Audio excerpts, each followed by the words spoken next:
The Monday, December 2nd, 2013 meeting and public hearing of the City of Falls Church Planning Commission is now in session. Ms. G, would you please call the roll?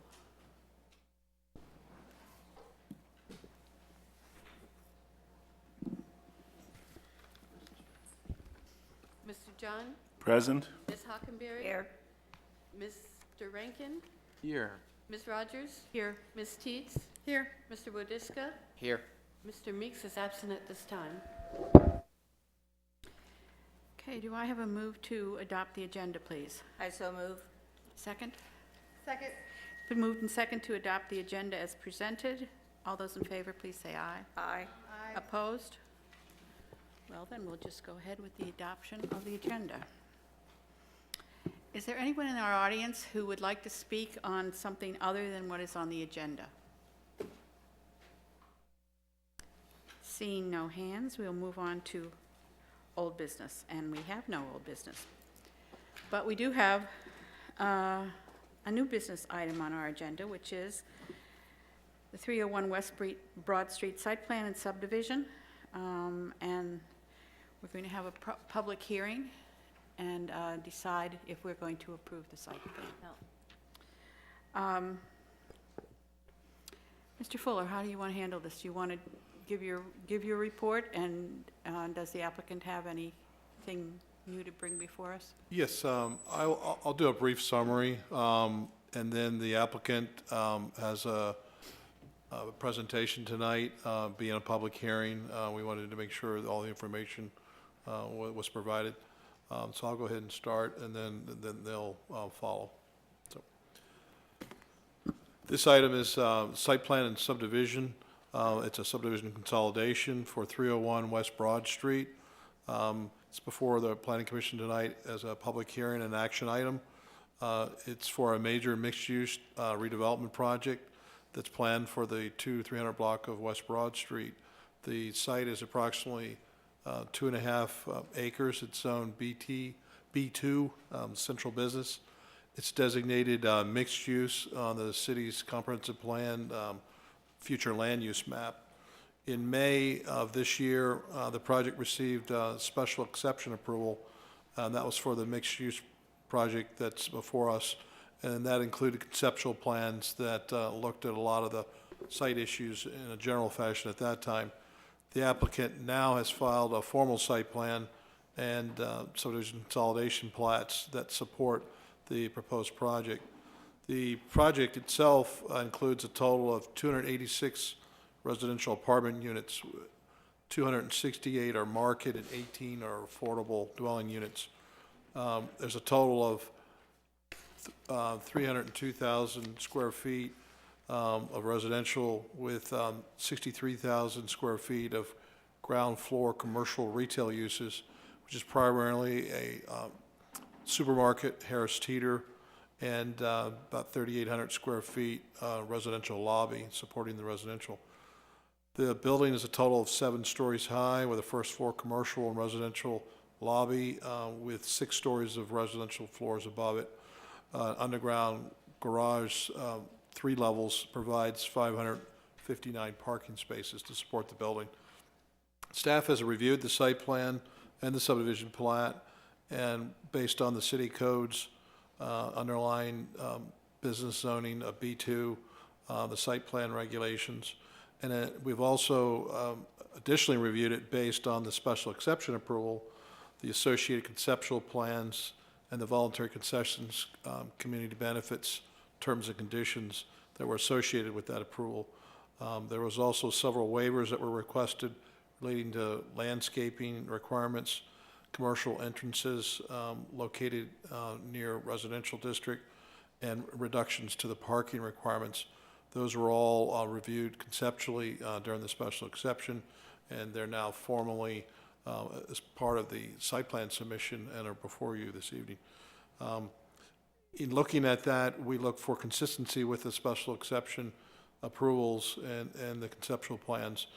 The staff reviewed the site plans, and we've determined that it meets all the zoning, site plan, and subdivision requirements in conformance with the code, as well as the special exception approvals and the related pieces of that. This conformance is predicated on granting the requested waivers that are detailed in the staff report, as well as administrative approval of the pending staff comments that were specified in the staff report. The applicant has revised the plans twice this month, and staff has one pending review of some minor comments, and so we're asking you tonight to grant approval of the site plan and the subdivision plat and allow us to clean those up. And the items were listed in the attachments in the staff report. There are, as stated, several waivers. There's a total of 5 that are requested. 3 are landscape related and 2 are parking related. These are detailed in the staff report. The first 2 waivers are associated with the required buffer strips between zoning districts. In this case, this is zoned commercial or business B2, and it's adjacent to an RM residential district, which is primarily the Winter Hill neighborhood. And so there's a specific buffer types that are allowed for that. And there is 2 that were selected from the choices in the site plan code. The upper part towards Broad Street will have a 20-foot width with landscaping only. And then the middle to lower part towards Annandale Road is a 15-foot requirement versus a 20-foot. And it will be a combination of landscaping and a 6-foot screening element. In the center, it will be a masonry wall, and the last third down near Annandale Road will actually be enhanced landscape. Normally, there's no evergreens in this buffer, the 15-foot. They've been added in, and all of this is at the request of the immediate neighbors and in concurrence with the Winter Hill Homeowner Association. And there's correspondence from the association in the staff report indicating their general meetings in concurrence with the final version. The third landscape waiver is regarding interior landscaping, and since there's a garage and no surface parking, this was just a formality to include that. The other 2 waivers are regarding parking. One is, as previously mentioned, entrances being within 100 feet of a residential district. When I'm talking about a commercial drive aisle as well as loading uses. And secondly was parking requirements and requested reduction from 721 required to 559 through a modification of the parking ratios. As I mentioned, as part of this, there's a subdivision consolidation plat that's part of the action tonight. The technical requirements I alluded to that staff has indicated we'll be wrapping up or minor labeling for the most part items. There's a CBERT meeting that needs to be held, and there's some other minor things to wrap up, so staff would be happy to take care of that. In terms of board and commission recommendations, the Architectural Advisory Board had a public meeting on this on October 9th, provided summary comments to the architect and the applicant, and there was a briefing on November 18th with the Planning Commission updating you on those changes that were already made to the plans. In terms of public comment, being a public hearing, there's been a notice to the adjacent property owners within 150 feet of the perimeter by letter for this public hearing. We received comments last week. One was from VPIS and in regard to their opposition to any consideration of the removal of the existing median in West Broad Street. That is shown on the current plans before you for approval tonight as remaining as the existing condition with the left turn lane implemented based on the request that's currently pending with VDOT that we should hear from in the next month or 2. As I mentioned, there was comments from the Winter Hill Association agreeing to the buffer requirements in a general fashion, and one of the homeowners adjacent also submitted similar comments in support of that. So tonight, the staff is recommending that the Planning Commission grant final approval of the site plan and the subdivision consolidation plat for this project, including the requested waivers and modifications as listed in the staff report, and regarding the landscape buffers, interior landscaping, commercial entrance, and parking requirements. And this would be contingent on administrative staff approval of any pending site plan items indicated in the staff report. So that's our recommendation for tonight. I'll turn this back over to the applicant. They have a brief presentation overview. Thank you. Thank you. Good evening. I'm really happy to be here today in front of you to give this final site plan presentation. Marks the culmination of a lot of work and effort from our team and of city staff. We're also thankful for the assistance and input provided by the Planning Commission, Architectural Review Board, and the Winter Hill Community Group.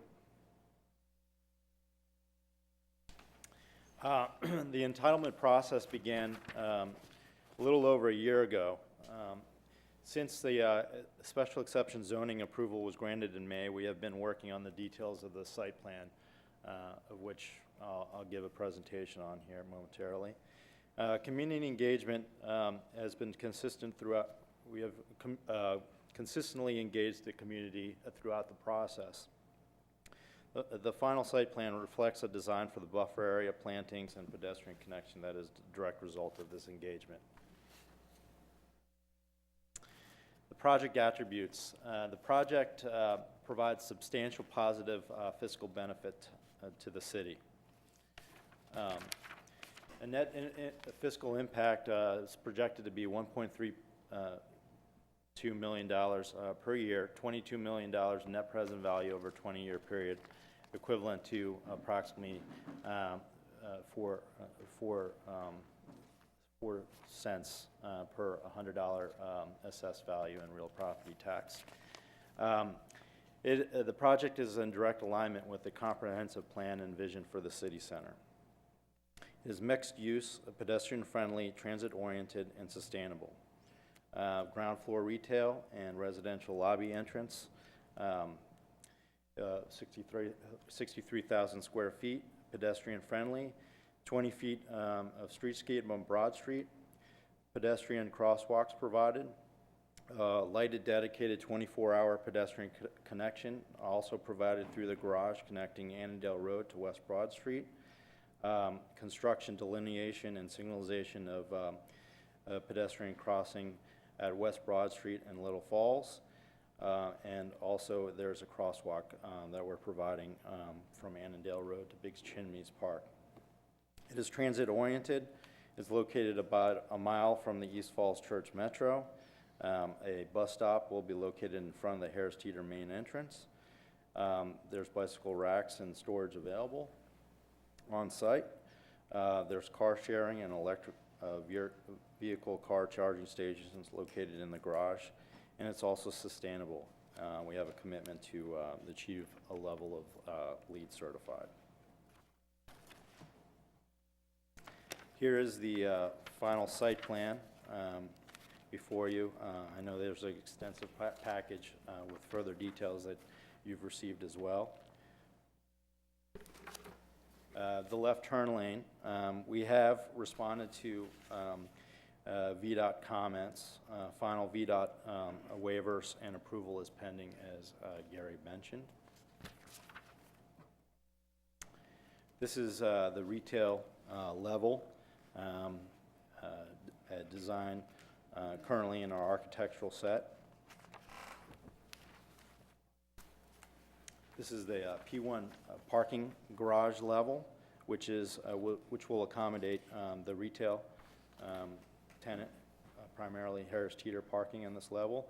And you can also see the lighted pedestrian connection, which goes from Annandale all the way to Broad Street.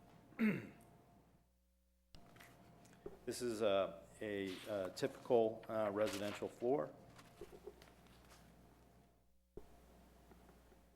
Here are the elevations from the north as we look from Little Falls onto the building and onto the eastern side of the building facade. South and west elevations.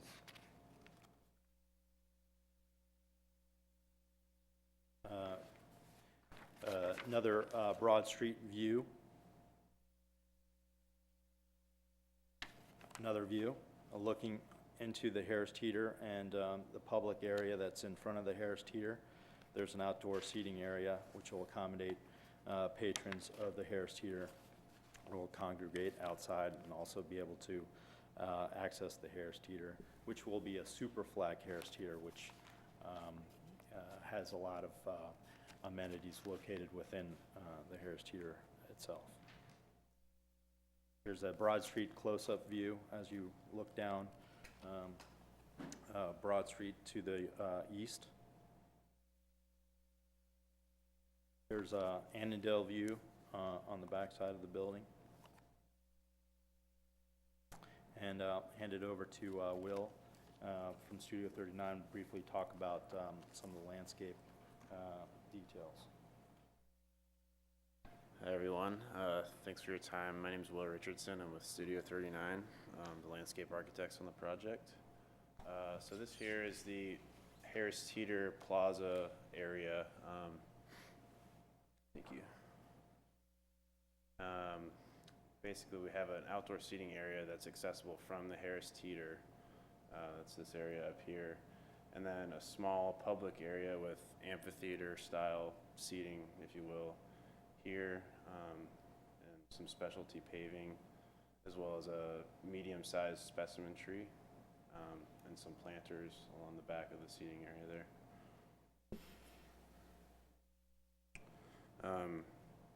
It's been briefly talked about, but along the Winter Hill property line, there's a required buffer, and we've worked extensively with the Winter Hill community to try to come up with the best solution for this area.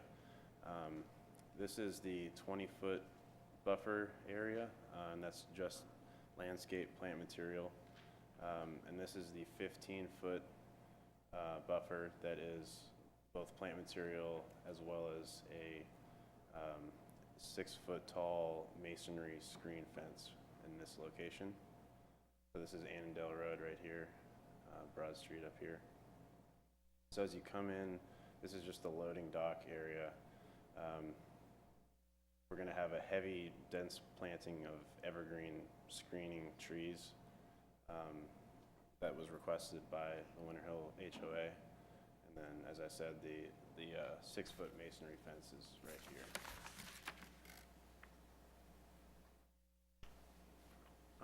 Off of the northwest corner of the building, this is Broad Street here, we'll have a small pocket park area with a specimen tree, a couple benches, and also a pedestrian connection into Winter Hill right here.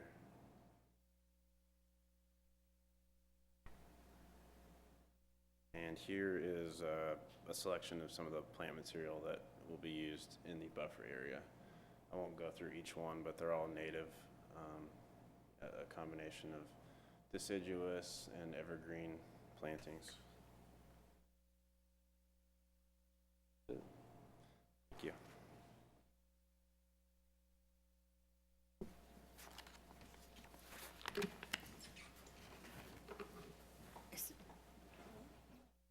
Are there any speaking slips from the public, please, on this agenda? Thank you, Ms. G.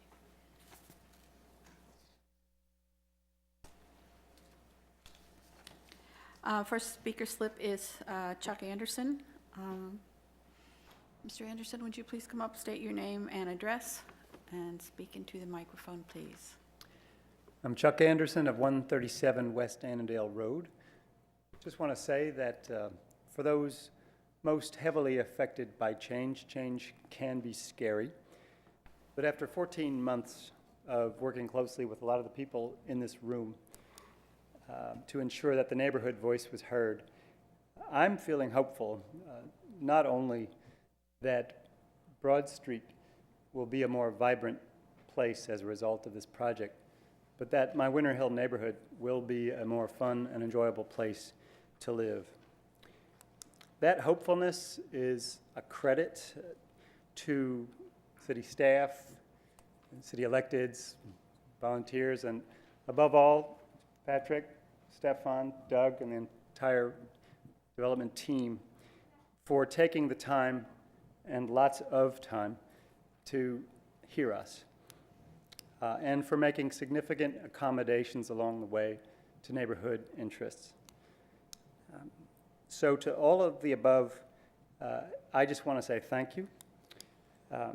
And to Patrick and team, I just want to say I look forward to being neighbors for many years to come. Thanks. Thank you, Mr. Anderson. Our second speaker is Gary Laporta.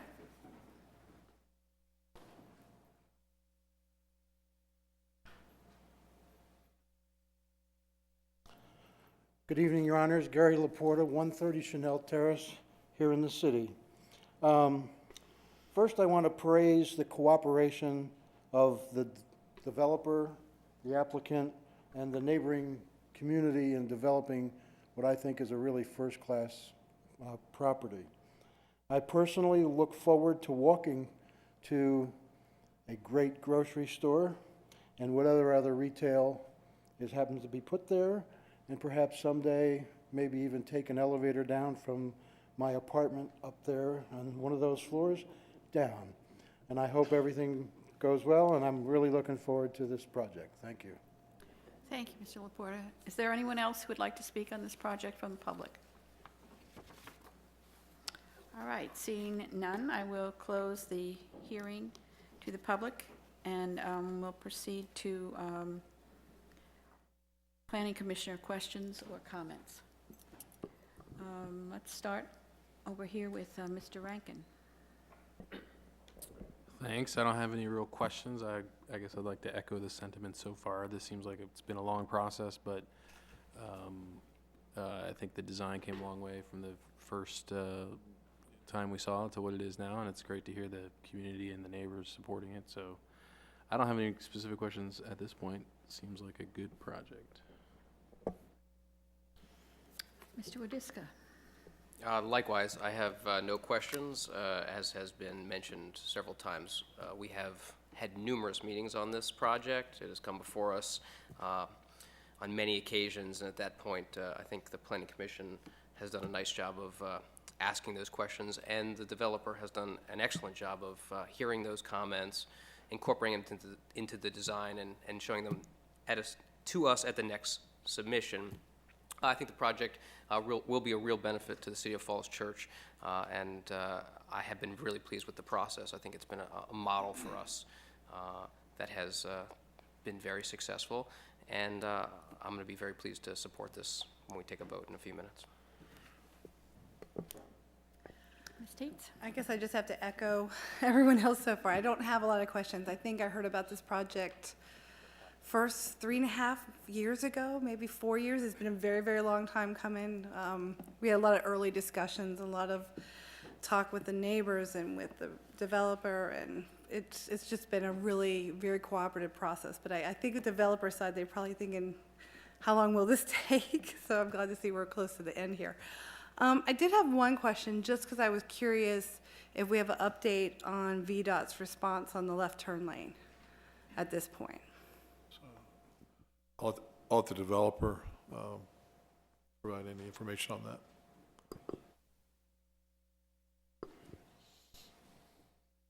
that. Chad Baird with Grove Slade. We resubmitted, we received comments from VDOT on the 15th, I believe, of November, and we resubmitted back to them on the 22nd. We haven't heard anything yet. Typically, they take about 30 days to review what we've resubmitted. Okay. In their initial submittal, they gave us a response that it looked favorable. Okay, that's good. I mean, I think we all really would like to see that island remain. We think that it helps slow the traffic there, and we're hoping that it'll be a busy intersection with people crossing the neighborhood to go to Harris Teeter and to the building. So I'm hoping that we hear positive back from VDOT. So I just wanted to ask how long that was going to take. So it sounds like another 3 or 4 weeks maybe. Yeah. Okay, well, anyway, I think this is a very good project, and I was just glad to see so much give and take with the neighborhood. I know you guys have had so many meetings, and it was really nice to see you guys step up and really deal with some of their issues. And I think one of the first things I remember questioning was the buffer. And at the original submission, didn't really think the buffer was enough, but you guys have really evolved it to the point where it should be a standard, how well you've worked with the neighborhood on it. Thank you. Thank you, Melissa. I just have a quick follow-up question on the left turn lane, since we already hit on that. And is this something that if citizens and community organizations and/or planning commissioners weighed into the VDOT, would that be helpful? I would say yes. I know our Public Works staff is already in contact with the VDOT, but I think what I can do is I can package some additional things. I know we have the VPA's comments, and we would have, based on a positive action tonight, with the current planning and the layout, the way you prefer it, I could transmit that as well, you know, so I we was could just put thinking together a some letter information. from the planning commission in total agreement with, at least I hope we're in total agreement, with That would be fine. keeping it as it exists and encouraging any other comments from citizens. I think this is an essential part of the site plan, so I'd like to give them our opinion. I could do an outline for you, and then you could fill in between the lines, and then we could finalize something. I mean, is this something that's frequently done or never done? Or, I mean, we certainly don't want to antagonize them, but I do think that, you know, if we feel strongly about it, we should weigh in rather than having a kind of an impartial consultant be putting our views forward. Yeah, on the initial meeting, the developer, I went along with them to the VDOT, and we met when we were requesting the waivers initially. And I provided a package at that time with the clerk with a certified copy of the special exception approval. And so, you know, I had a package for them, and they seemed to be genuinely interested in seeing that there was public support for it. So I would say it would be worth our time, so. Okay, yes. thank you, Gary. Mr. John, you want to start with comments from you on this side, or? Yes. Well, like everybody else, Or any of them. Well, I was thinking you were going, yeah, if you, on the project at hand, yeah, like everybody else, I'm ready to see this project move forward. So I've always been encouraged by the way that people have worked together on the project, and I don't really have any questions or comments. I think we've talked about all the important things, and all the important things that we talked about have been addressed so far. So thank you. thank you. Ms. Hackenberry?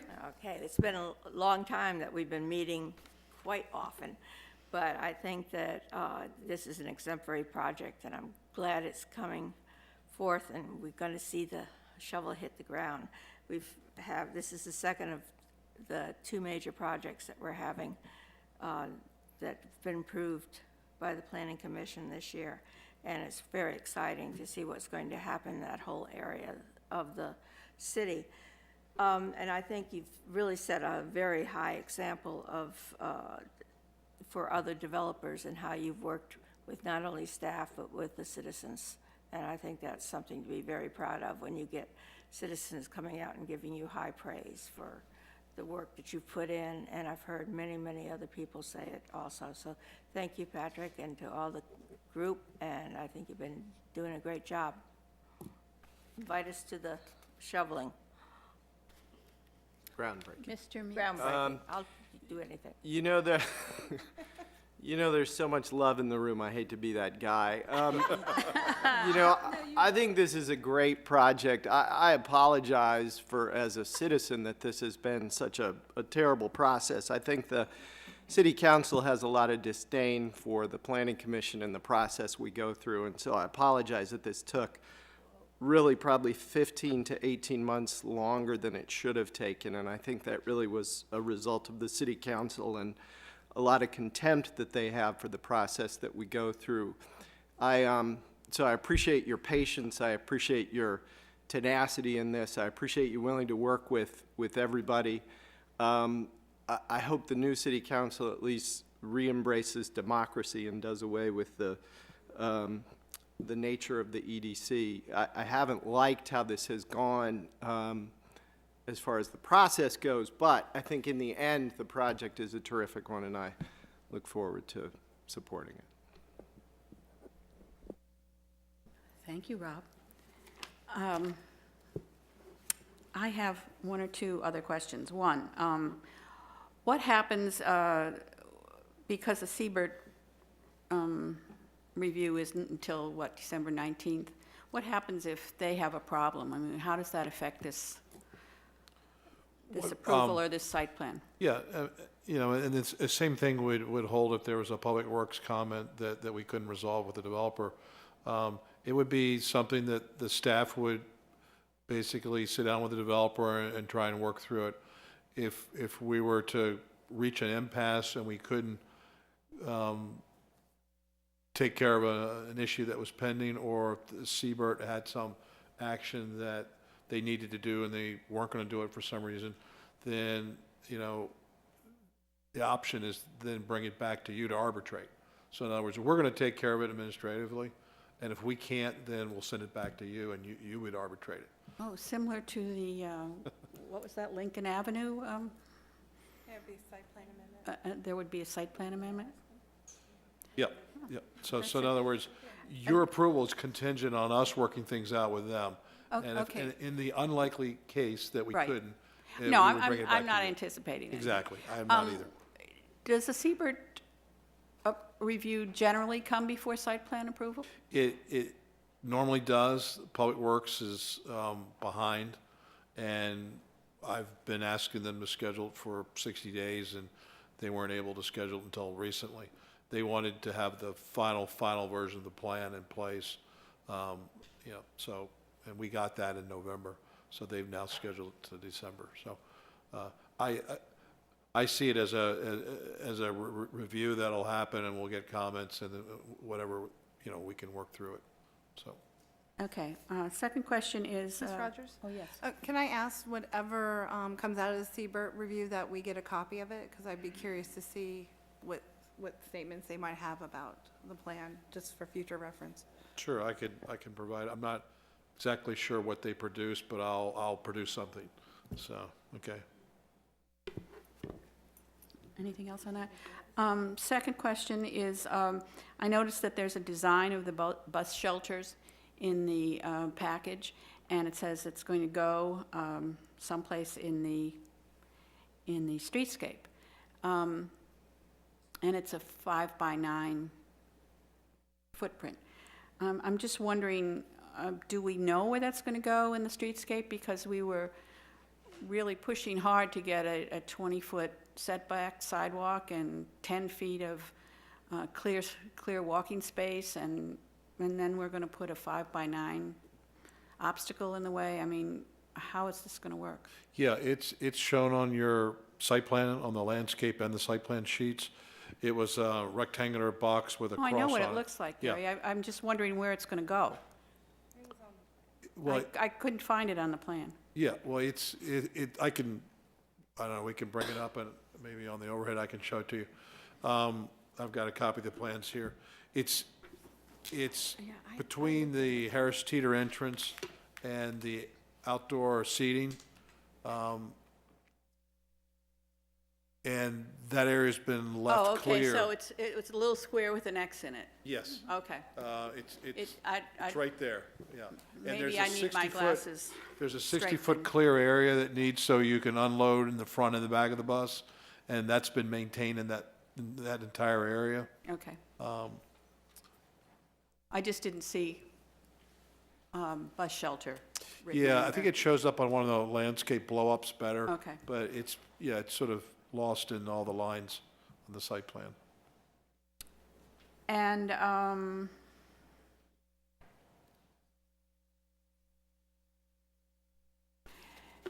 there was a question that the staff made about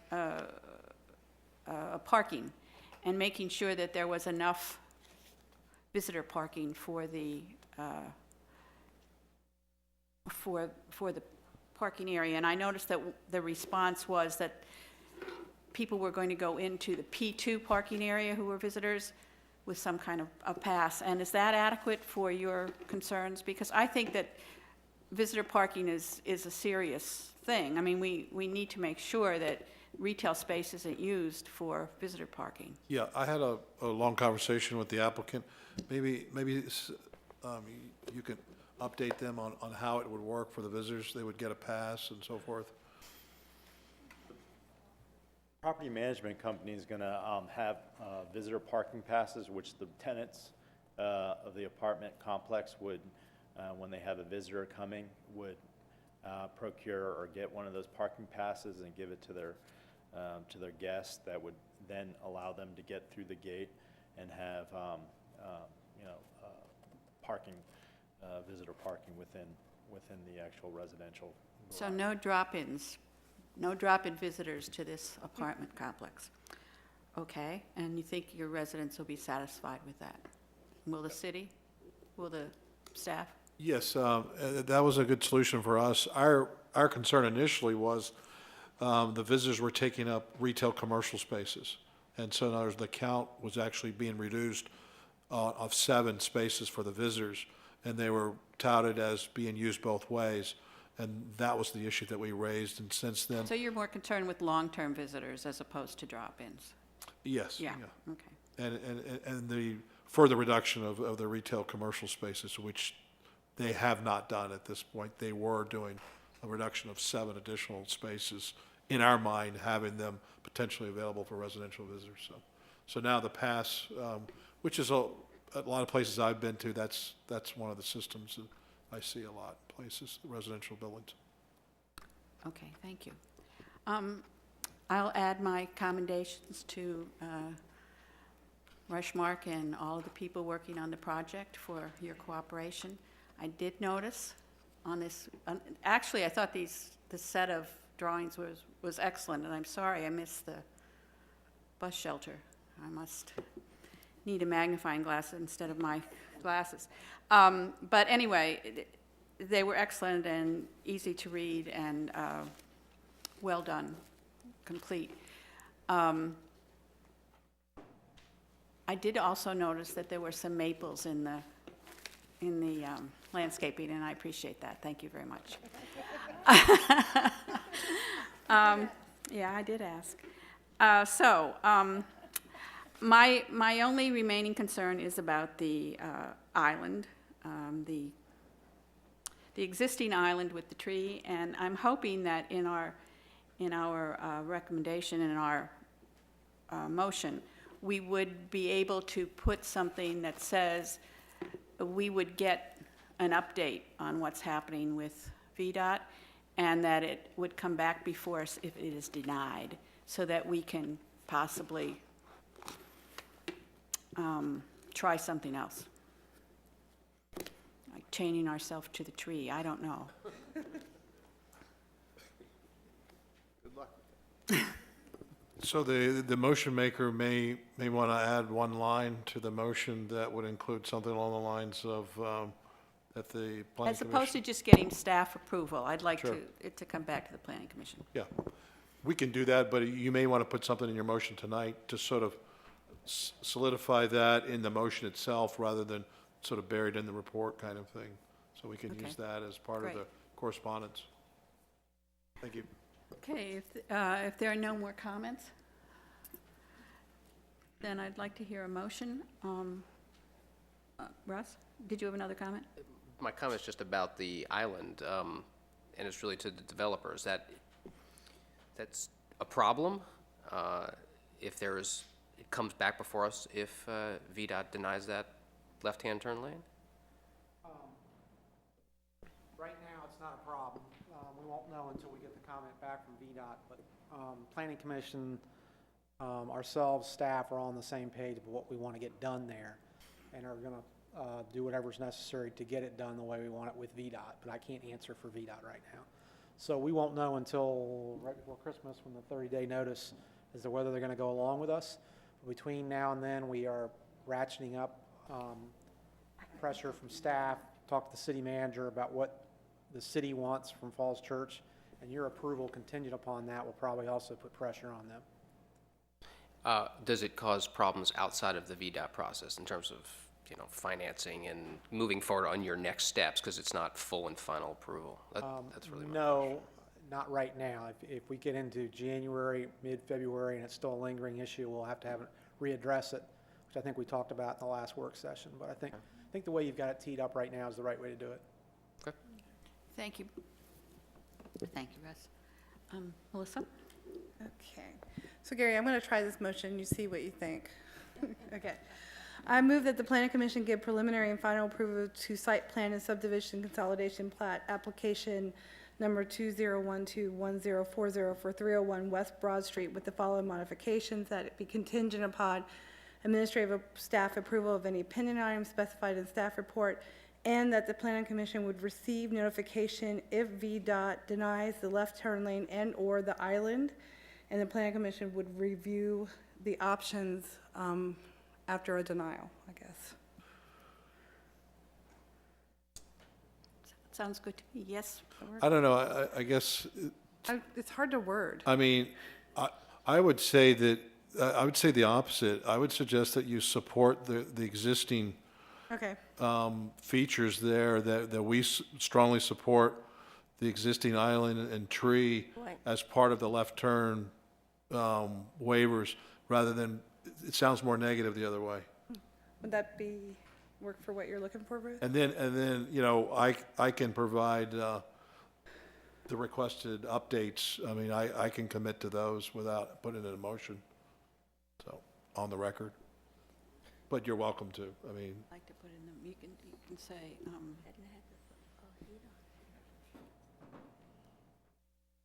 You can't read. Okay, strongly support, and would like to hear back, would like to have a report back. Okay, so let's change the motion so it continues with I move and with the contingent upon administrative staff approval of any opinion items specified in staff report, and that the Planning Commission strongly supports the island remaining on Broad Street, but would like to be notified if VDOT denies our petition to keep the island. Does that work? I mean, okay, it still has sort of the negative in it, but it's up to you at this point, so, it's fine. Okay. okay, whatever. I'll second it, Okay. as long as it's been made and you're Mr. happy Meeks? with it. Yes. Are Okay. you ready to vote, or are you ready to comment? Deborah, Okay. do you All get right. all that? Okay. Okay. So it's been moved and seconded that we grant final approval to the site plan subdivision consolidation with the modifications that Ms. Teets made. And if we're ready for a vote, Ms. G, would you call the roll? Ms. Hockenberry? Yes. Mr. Meeks? Yes. Mr. Rankin? Yes. Ms. Rogers? Yes. Ms. Teets? Yes. Mr. Bodiska? Yes. Mr. John? Yes. Thank you. Thank you. Thank you very much for your patience and for your cooperation, and particularly for working with all the different stakeholders that were involved here. We look forward to seeing this start, and I look forward to the consolidation plat. Doesn't that have to be approved and signed and all of that?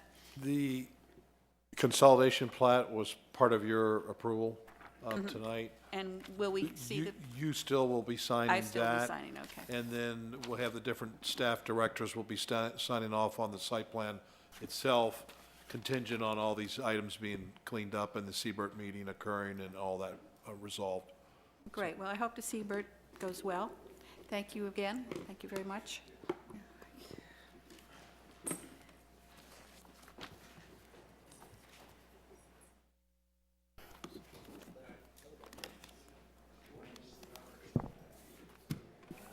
Chesapeake Bay.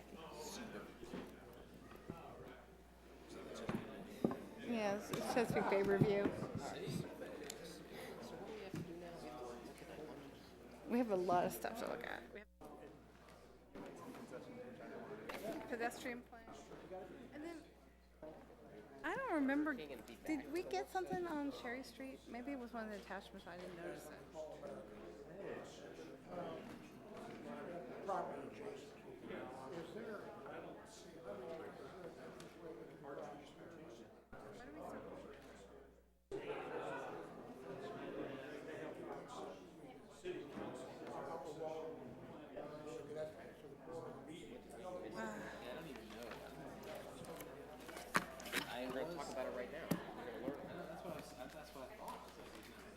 Didn't you read the handout?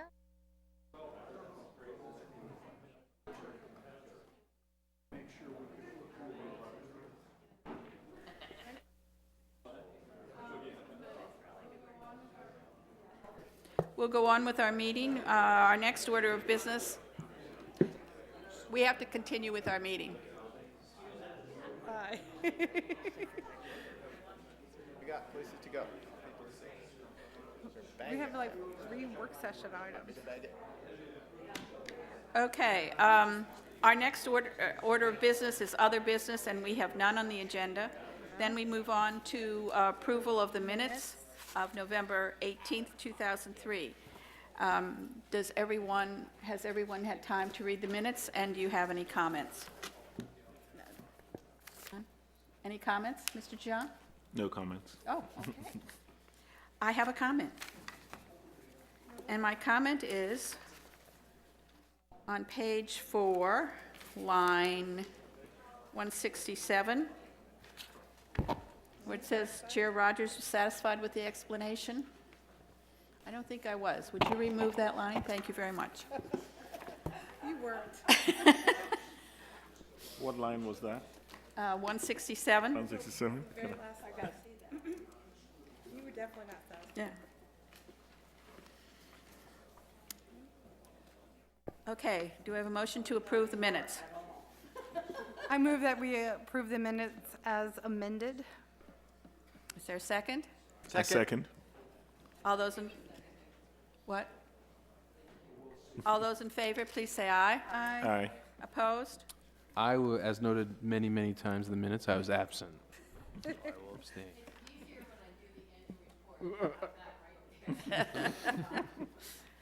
Well, we're not holding it against you much. You're right, absent. Gary, I know that next is the Planning Commission reports and Planning Director's reports. We'll go ahead with the commission reports, but since Jim isn't here, why don't we wait until our next meeting and he can do the Planning Director's report, unless there's something essential. Usually we do it, the first of the month is an important one, and I was just thinking he might want to give it, but if you want to give it, that's fine. No, that'll be fine. Jim was feeling ill and went home early, so I'm covering for him. But when it's my turn, I did have one item to mention. Okay, go on. All right, so we'll go on with Planning Commission reports. Any reports from planning commissioners today? No. None. Okay, Mr. Fuller, it's your turn. All right. As noted in the agenda, we have 2 work sessions that immediately follow this meeting. We just finished the last item there. One is on the Northwest Street and Roosevelt Street pedestrian safety accessibility project. Public Works staff will be here to brief you in the work session. And then planning staff is here to, with a joint session with some representatives from the AAB to talk about the pending North Cherry Street School filing of a site plan and the process for that. And then there was one item that was not listed on your agenda, and talking to Paul Stoddard today, on December 11th, which is next Wednesday, the CACT is having basically they're holding a work session on the transportation chapter of the comprehensive plan. And that's been indicated as a joint session with the Planning Commission. But So isn't that a morning session? It's in the evening. Oh, in the evening, 8 okay. o'clock. So in other words, their meeting starts this 7 o'clock range, and then they've stated that at 8 o'clock they'll suspend their agenda, and they'll have the joint hearing with you on the transportation chapter. And so, anyway, That was not on your list of upcoming items, so I wanted you to get that on your calendar. So that was December 11th at 8 PM. I don't have the location, but it's the location of where the CEC team meets. So I'll have an email sent out to the commission as a reminder and list that for you. So Could we have a quick show of hands to see who can be there so we know if we have a quorum? The 11th? Wednesday. 11th, okay, Russ? Yeah. Oh, okay. Lindy? No? I don't know yet. I have to Yeah. check my calendar. Yeah, it's kind of iffy for me, too. Okay. I know I have something on my calendar, but I can't remember what. New York. I'll be in New York. Okay. So it could be that we'll just have a few members there, if that's okay. Okay. All right, I will let Paul know, and we'll make sure you get a reminder. Okay, since, thank you. It wasn't on the agenda. And that was all. We'll wait till next time, and Jim can give you a more detailed director's report. Okay, I did want to ask about the Monday, December 16th meeting. It's in the Dogwood Room. Any? Yes. The city council chamber's undergoing renovation, Heating? freshening, so you'll be meeting in the Dogwood Room that night. Okay. And I would like to suggest that for the next two items on the agenda, the Northwest Street and Roosevelt Street, we stay up here to have the presentation and discussion, and then when the AAB comes for joint, is here, I see many of them here for joint session, we can move down there, so. All right, Okay. that'll be fine.